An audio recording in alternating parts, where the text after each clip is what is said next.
Bismillahirrahmanirrahim. Assalamualaikum warahmatullahi wabarakatuh. Pada kesempatan kali ini kita akan mempelajari materi perjuangan dakwah Nabi Muhammad SAW di Mekah. Adapun tujuan pembelajaran kita pada materi kali ini yaitu yang pertama, peserta didik dapat menjelaskan sejarah perjuangan Nabi Muhammad SAW periode Mekah. Yang kedua, peserta didik dapat meneladani perjuangan Nabi Muhammad SAW periode Mekah dan membiasakan dalam kehidupan sehari-hari. Langsung saja kita masuk pada materi, yaitu dimulai dari sejarah kelahiran Nabi Muhammad SAW hingga beliau diangkat menjadi seorang Rasul.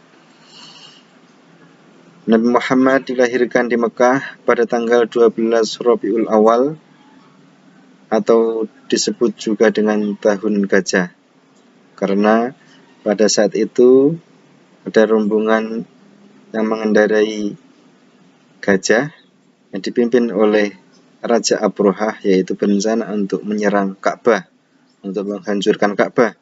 Namun Allah Subhanahu wa Ta'ala tidak menghendakinya, sehingga diutuslah burung ababil, yaitu yang membawa batu dari neraka, yang diabadikan dalam Al-Quran surah Al-Fil. Bisa dibaca sendiri ya, dalam Al-Quran surah Al-Fil. Nabi Muhammad lahir dalam keadaan yatim karena ayahnya yang bernama Abdullah telah meninggal saat Nabi Muhammad masih berada dalam kandungan. Bahkan ketika Nabi Muhammad berusia 6 tahun, beliau menjadi seorang yatim piatu karena ibunya yang bernama Sayyidati Aminah meninggal dalam perjalanan pulang dari Madinah bersama Nabi Muhammad, yaitu setelah berziarah dari makam ayahnya yang berada di kota Madinah. Setelah ibunya meninggal, Nabi Muhammad dipelihara oleh kakeknya, yaitu yang bernama Abdul Muthalib. Abdul Muthalib adalah seorang pemuka suku Quraisy yang sangat disegani oleh kaumnya. Setelah itu, 2 tahun berselang, kemudian Abu Thalib, kakek Nabi Muhammad SAW tersebut, telah meninggal dunia. Sejak saat itulah Nabi Muhammad diasuh oleh pamannya, yaitu yang bernama Abu Thalib, hingga beliau dewasa. Nabi Muhammad SAW sudah terkenal kejujurannya sejak beliau masih kecil. Karena kejujuran dan keluhuran budinya, Nabi Muhammad sangat disayangi oleh pamannya, sehingga ia dianggap sebagai anaknya sendiri. Bahkan dimanapun Abu Thalib pergi, Muhammad selalu diajak bersamanya. Begitu pula ketika beliau berusia 12 tahun, diajak pamannya ke negeri Syam untuk berdagang. Dalam perjalanan tersebut, mereka bertemu dengan seorang pendeta yang bernama Bukhaira. Ketika pendeta itu melihat tanda-tanda kenabian pada Muhammad, mereka memberi nasihat kepada Abu Thalib agar keponakannya tersebut diawasi dan dipelihara dengan sebaik-baiknya. Selanjutnya, beliau menikah pada usia 25 tahun dengan Sayyidati Khadijah yang berusia 40 tahun. Sungguh pun demikian, pernikahan itu membawa kebahagiaan. Bahkan lebih dari itu, ternyata Khadijah di kemudian hari sangat besar peranannya, terutama dalam membantu Nabi Muhammad SAW dalam berdakwah. Ketika usia mendekati 40 tahun, seringkali beliau pergi menuju ke sebuah gua yang bernama Gua Hira, yaitu jaraknya kira-kira 55 km dari kota Mekah. Di gua itu, berhari-hari Nabi Muhammad bertafakur, memikirkan masyarakat dan umat manusia pada umumnya. Di gua itu, beliau mohon petunjuk kepada Tuhan agar dapat menyelamatkan umat manusia dari segala bencana dan kesesatan. Pada suatu malam datanglah malaikat Jibril kepadanya untuk menyampaikan wahyu Allah Subhanahu wa taala yang pertama kali, yaitu surah Al-Alaq ayat 1 sampai 5. A'udzubillahi minasyaitonirrajim. Bismillahirrahmanirrahim. Iqra' bismi rabbikal ladzi khalaq, khalaqal insana min 'alaq. Iqra' wa rabbukal akram alladzi 'allama bil qalam, 'allamal insana ma lam ya'lam. Surah tersebut merupakan ayat yang pertama kali turun, yaitu dalam surah Al-Alaq ayat 1 sampai 5.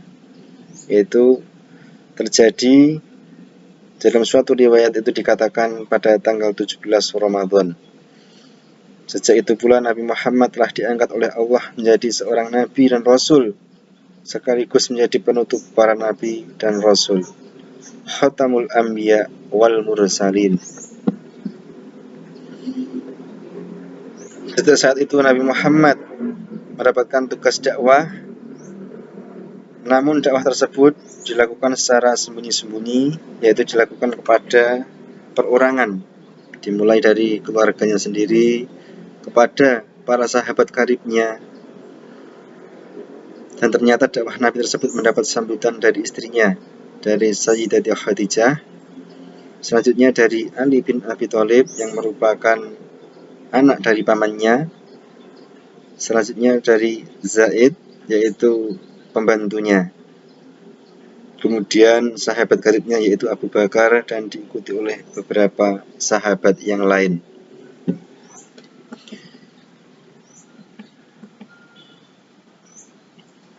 Selanjutnya, ini masuk ke dalam strategi dakwah Nabi Muhammad yang kedua, yaitu ditandai dengan turunnya Quran surah Al-Hijr ayat 94. A'udzubillahi minasyaitonirrajim. Fasta' bima tu'maru wa a'rid 'anil musyrikin. Maka sampaikanlah Muhammad secara terang-terangan segala apa yang diperintahkan kepadamu dan berpalinglah dari orang yang musyrik. Sejak saat itu Nabi berdakwah secara terang-terangan, dan sejak saat itu pula Nabi Muhammad mendapatkan tantangan yang luar biasa dari para penguasa di Mekah. Namun apa yang dilakukan Nabi Muhammad, yaitu tetap melaksanakan dakwahnya dengan gigih, walaupun mendapatkan banyak rintangan, mendapatkan banyak ancaman terhadap diri dan keluarganya. Bahkan saat itu menurut riwayat Nabi Muhammad itu diboikot 3 tahun lamanya, yaitu di tempat yang terpencil, mereka diasingkan, tidak boleh berhubungan dengan masyarakat sekitar.